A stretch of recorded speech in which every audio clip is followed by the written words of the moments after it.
Je suis diabétique depuis que j'ai l'âge de 11 ans, donc j'ai 32 ans. Et en fait, je suis diabétique de type 1, comme le disait Jean. Alors, de type 1, pour expliquer, parce que moi, je ne comprends pas. C'est quoi type 1, type 2, c'est quoi Type 1, c'est insulinodépendant. Et type 2, tu peux encore faire fonctionner un peu ton pancréas avec des comprimés, du glucophage et machin, des trucs comme ça. Tu peux stimuler. Donc, type 1, c'est le plus grave. Oui. Voilà. C'est plus grave, mais enfin, c'est un peu moins chiant parce qu'en fait, c'est toi qui décides. Tu deviens ton propre diabétologue et tu te gères. Tu as ton petit appareil, tu prends en permanence ta glycémie. Pour expliquer rapidement, docteur. Oui. Alors, le type 1, effectivement, c'est quand le pancréas a arrêté de fonctionner. Le pancréas, vous savez, c'est un organe qui produit l'insuline. Quand il arrête de fonctionner, il va falloir supplémenter l'organisme en insuline. Et donc, comme le dit Jean-Marie, il y a des systèmes, soit des pompes, soit des piqûres qu'on fait plusieurs fois par jour, qui permettent de faire en sorte que votre glycémie, c'est-à-dire le taux de sucre dans le sang, reste dans la normalité. Voilà, ne descende pas trop et surtout ne monte pas trop. Donc ça, c'est le diabète de type 1. Le diabète de type 2, c'est quand le pancréas fonctionne moins bien. Donc il manque un peu d'insuline. Et donc à ce moment-là, on va donner des médicaments qui vont stimuler le pancréas pour fabriquer de l'insuline. Et dans certains cas, on a des types de insulino-requérants. C'est-à-dire que malgré les médicaments, on n'arrive pas à atteindre des taux de glycémie corrects et on doit donner un peu d'insuline supplémentaire. Alors, il y a combien de diabétiques en France environ 5 millions.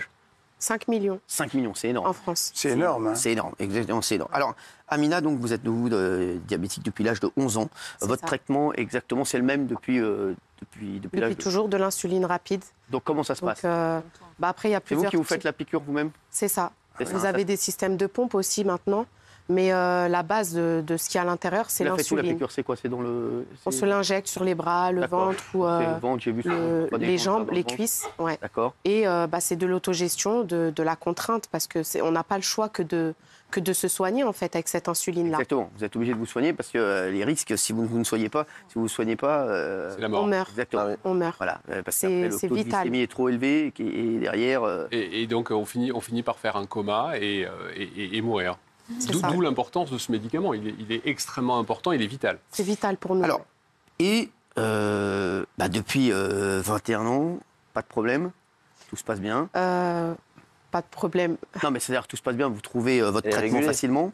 Oui, par rapport au traitement, oui, il n'y a pas de souci. En général, quand il y a de l'insuline, on y va régulièrement en pharmacie, on a notre ordonnance. C'est quelque chose qui fait partie de notre quotidien parce que on ne peut pas vivre sans. Donc c'est inconcevable de ne pas avoir d'insuline. Depuis quelques jours. Et là, depuis la pénurie, déjà c'est... Alors, vous sentez vraiment une pénurie. Vous habitez où?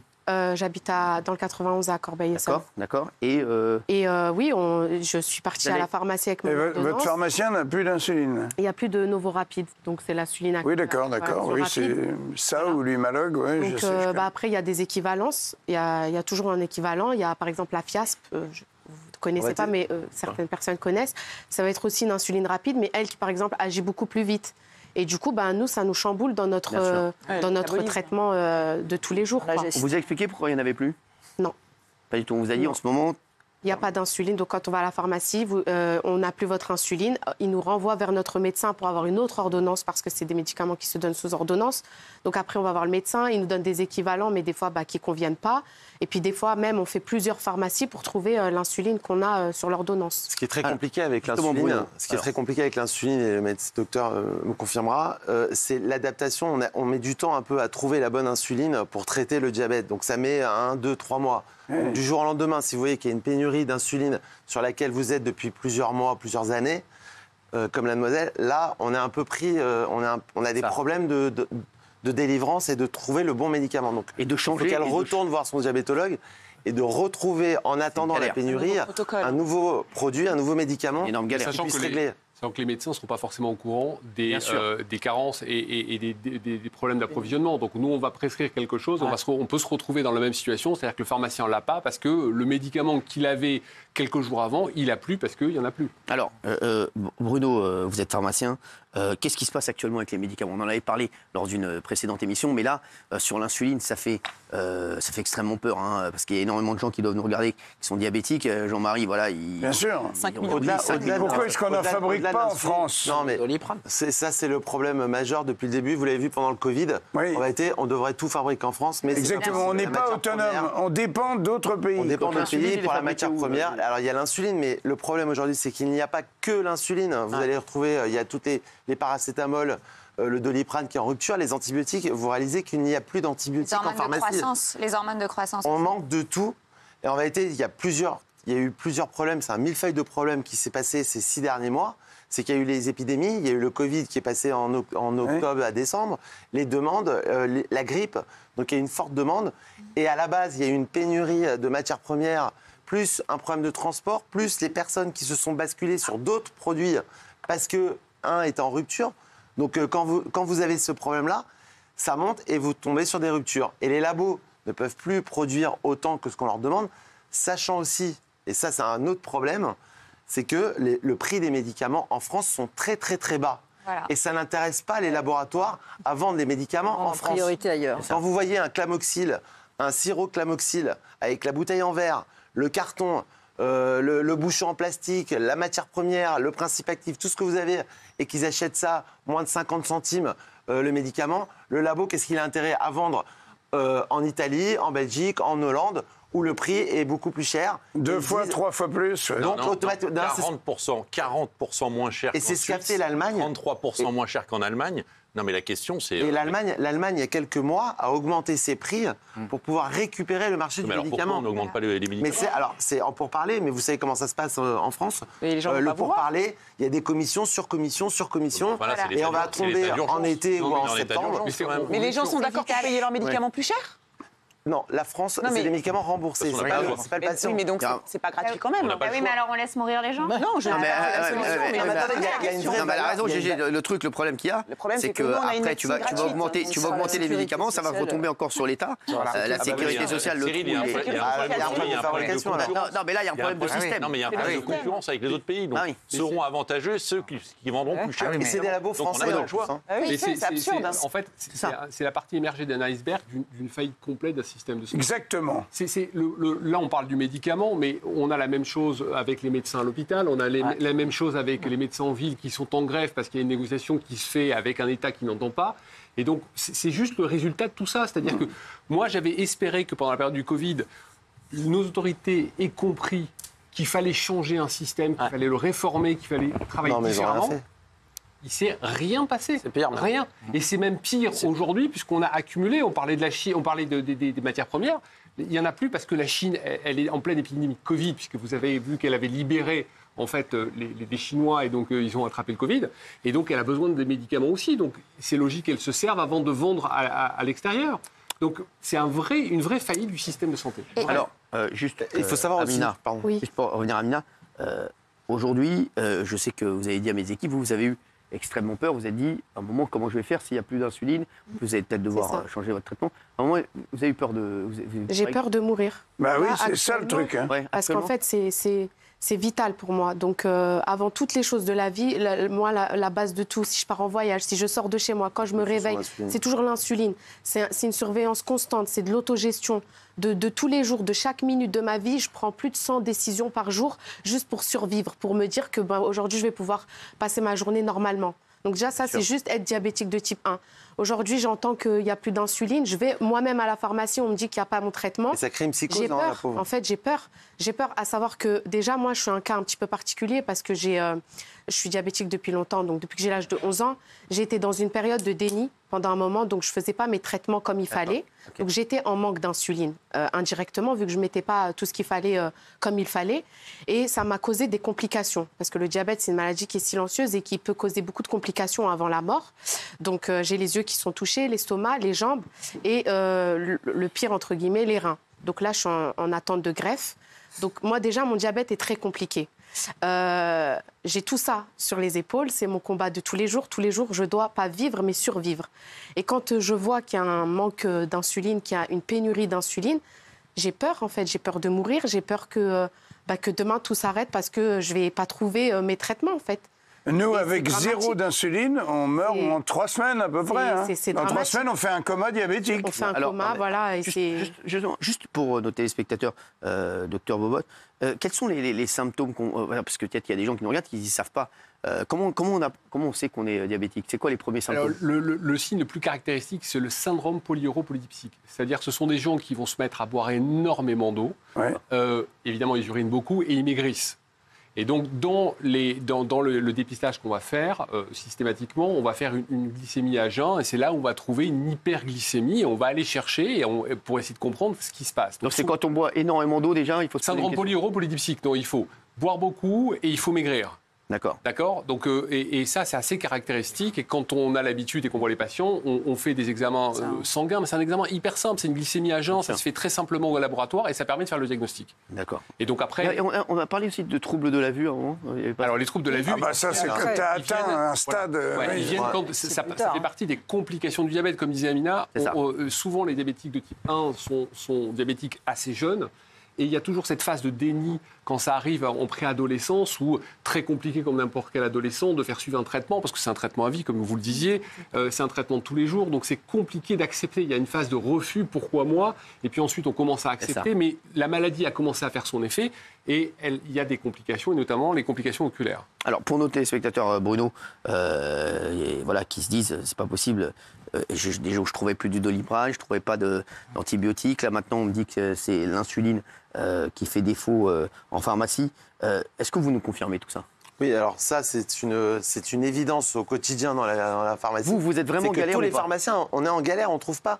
On arrive à recevoir 2 ou 3 boîtes de Clamoxy, 2 ou 3 boîtes d'Augmentin. C'est incroyable. Et le problème, c'est que même les génériqueurs n'ont pas ces produits. C'est ça. Alors c'est les génériqueurs, c'est ceux qui font, c'est pas du Clamoxyl, c'est amoxicilline. Ça veut dire que la matière première est en rupture. D'accord. Donc il est là le problème, c'est qu'on n'arrive pas à trouver d'alternative. Donc on peut changer quand on appelle les médecins, quand on essaie de voir, pour voir si on peut changer le traitement, si on peut prendre un équivalent de la même famille. Mais c'est hyper compliqué de trouver et d'être face à des personnes qui doivent prendre leurs médicaments parce que c'est une question de vie ou de mort, faut reconnaître. Qu'est-ce qui manque aujourd'hui? Et vous manquez Non, mais aujourd'hui, il manque tout. Je vous sors la liste. J'aurais dû venir avec la liste. Il y a 4 pages de liste écrites en tout petit. Il manque de tout. Déjà, vous enlevez toutes les antibiotiques, vous les enlevez. Les paracétamol, vous les enlevez. Il n'y a plus de sirop, il n'y a plus rien. Le Doliprane, ils ont eu un problème, a priori, de matière première, surtout d'un excipient pour les sirops, pour les enfants. Il n'y a plus de Doliprane sirop, vous vous rendez compte? Non. Donc, on ne sait pas ce qui se passe vraiment. Ils ont des problèmes d'approvisionnement, problèmes de matière première peut-être. Et aussi, il faut savoir aussi que l'État est en train de contingenter les médicaments via notre répartiteur. Le répartiteur, c'est quand vous allez à la pharmacie, vous demandez un médicament, on dit on peut vous l'avoir dans 2-3 heures. C'est ça. C'est le fournisseur des médicaments de la pharmacie. Et on s'aperçoit les labos ont un peu de stock, mais c'est contingenté par l'État. Et donc l'État prévoit une pénurie qui existe déjà, voilà le problème. Et donc ils disent ne donnez pas tout aux pharmaciens, on laisse un peu pour l'hôpital, ce qui est plus important. C'est ça. Et les pharmacies de ville, les officines de ville, vous pouvez en avoir 3 ou 4 dans la semaine ou tous les 4 jours. Et c'est impossible. Et comment on fait pour soigner alors, docteur? C'est compliqué parce que moi, sans médicaments, je ne fais pas la Si à un moment vous envoyez chez le pharmacien et qu'il dit j'ai pas, on l'appelle. On s'appelle et puis on essaie de trouver des solutions. On trouve des solutions. Mais ce qui est compliqué dans un médicament... le temps. Oui, mais en plus, dans un médicament, le médicament a une AMM, c'est une autorisation de mise sur le marché dans certaines indications. Par exemple, l'amoxicilline, je vous dis n'importe quoi, il y a une indication sur la pyélonéphrite, infection du rein. Mais si je veux la prescrire dans une autre indication, si elle n'a pas l'AMM, je fais une prescription hors AMM. Ce que je n'ai pas le droit de faire. Et donc, dans ce contexte-là, s'il y a un problème, c'est le médecin et le pharmacien qui vont prendre parce qu'ils ont délivré en dehors de l'AMM. Rappelez-vous, le Covid et Mais comment on fait alors? On ne soigne pas le patient? On essaie de trouver des solutions et des fois, c'est assez compliqué. Delphine? Ouais, est-ce qu'à titre préventif, on peut réexpliquer comment est-ce que le diabète peut arriver? Est-ce que c'est à force de manger vraiment beaucoup trop de sucre sur une longue période? Alors, sur le type 1, probablement pas. On pense que l'hypothèse, elle est plus d'ordre génétique. Auto-immune. C'est-à-dire qu'on produit des auto-anticorps qui viennent grignoter le pancréas, qui finit par plus fonctionner.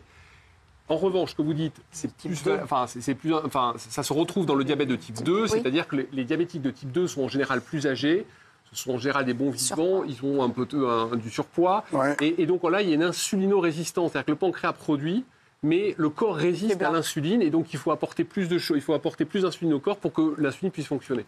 Ok. D'accord. Alors, Nicolas, vous vouliez dire... Non, mais moi, j'avais une question quand même pour comprendre. Aujourd'hui, il faudrait que les laboratoires viennent produire à nouveau des médicaments en France. Ils produisent aujourd'hui en France? Oui, laboratoires français. Des laboratoires français. C'est ce que disait Bruno. Qui, la plupart du temps, sont subventionnés par l'État, entre autres sur la recherche. Comment, aujourd'hui, l'État peut laisser des laboratoires français choisir? Mais à cause du prix, à cause du prix. C'est ce que j'avais dit l'autre fois. Pourquoi ils ne réquisitionnent pas? Pourquoi ils réquisitionnent pas en Chine ou en Inde? Et parce que à 50 centimes le médicament, le Clamoxyl sirop, ça coûte trop cher.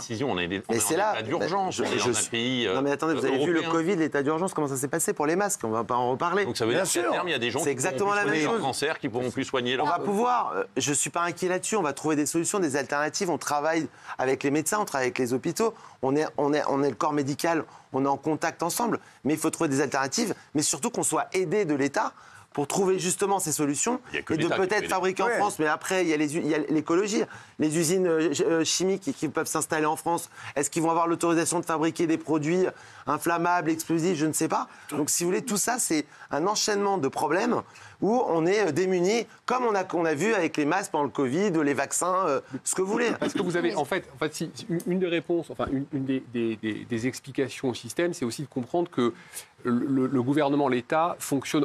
Voilà, Amina est une patiente. Nous, on est conscient de ça et on essaie de la prendre en charge. Pour l'État, nous ne sommes que des chiffres. C'est-à-dire qu'on n'est pas considéré, le patient n'est pas une personne à part entière, c'est un centre de coût. Donc l'objectif, c'est un système comptable de la santé. C'est ce qui a abouti à la faillite du système, à la disparition des médecins, parce qu'on est dans un système de comptabilité. À un moment, il y a un type qui a dit, pour baisser la consommation de soins, je vais baisser le nombre de médecins. Le mec, il a eu un prix Nobel avec ça. Et on en est aujourd'hui avec, il n'y a plus de médecins en France. Donc, ce que vous disiez, voilà, la décision, c'est une décision d'État, mais il faut changer de paradigme, il faut changer de logique. C'est-à-dire qu'avant tout, derrière, il y a des hommes, il y a des femmes, il y a un risque mortel pour les gens et il y a une population. Moi, j'ai l'impression vraiment, moi, la phrase qui me vient, c'est quand la République tourne le dos à la nation. La République, c'est la politique, on élit. La nation, c'est nous tous.